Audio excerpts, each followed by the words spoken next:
नमस्कार दोस्तों, मैं रोहिताश गौड़ अभिनेता।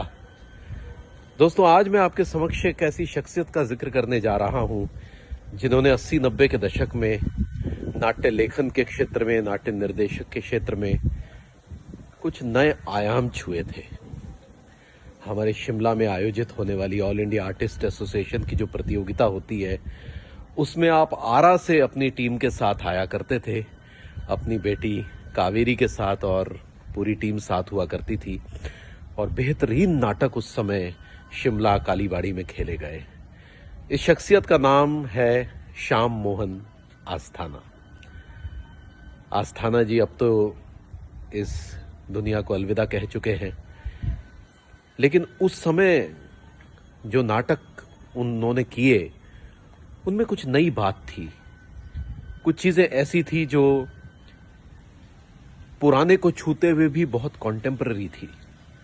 इसीलिए मैंने आपको कहा कि नाट्य क्षेत्र में कुछ नए प्रयोग उस समय हुए।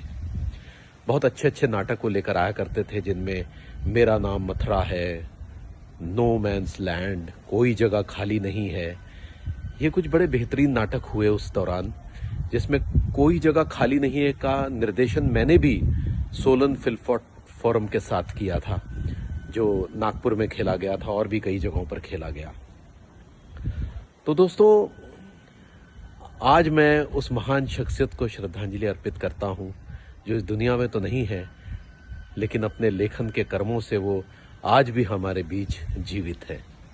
उनकी सुपुत्री कावेरी बहुत अच्छी गायिका हैं, बहुत अच्छा काम कर रही हैं और बहुत सुरीली है उनकी आवाज़। वो उस समय इन नाटकों में म्यूजिक दिया करती थी। तो श्याम मोहन आस्थाना मेरे पिता सुदर्शन गौड़ के बहुत अच्छे मित्र थे। दोनों में घंटों वार्तालाप हुआ करता था और मुझे आज भी याद है, पापा हमेशा कहा करते थे, श्याम जी, मैं वो दिन कल्पना नहीं कर सकता जिस दिन या जिस साल आप नहीं आएंगे, क्योंकि मैं आपके बिना प्रतियोगिता की कल्पना नहीं कर पाता।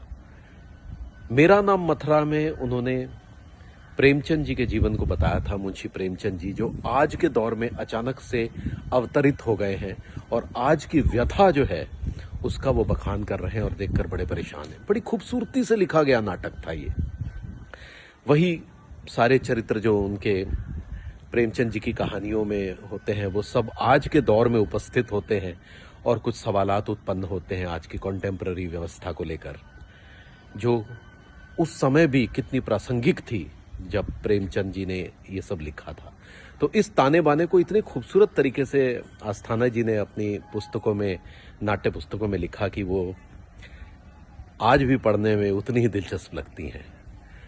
मैं माननीय आस्थाना जी को श्रद्धांजलि अर्पित करता हूँ। वो जहाँ भी हों, जैसे भी हों, जिस रूप में भी हों, बहुत बहुत सुख से हों। अच्छे लोग काश हमेशा के लिए इस धरती पर रह जाएं।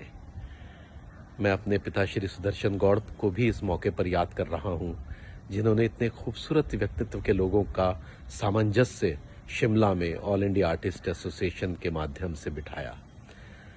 आज भी हमारी प्रतियोगिता चल रही है। मैं और मेरी वाइफ रेखा इस प्रतियोगिता का एक अभिन्न अंग है। एक नया रूप इस प्रतियोगिता ने ले लिया है।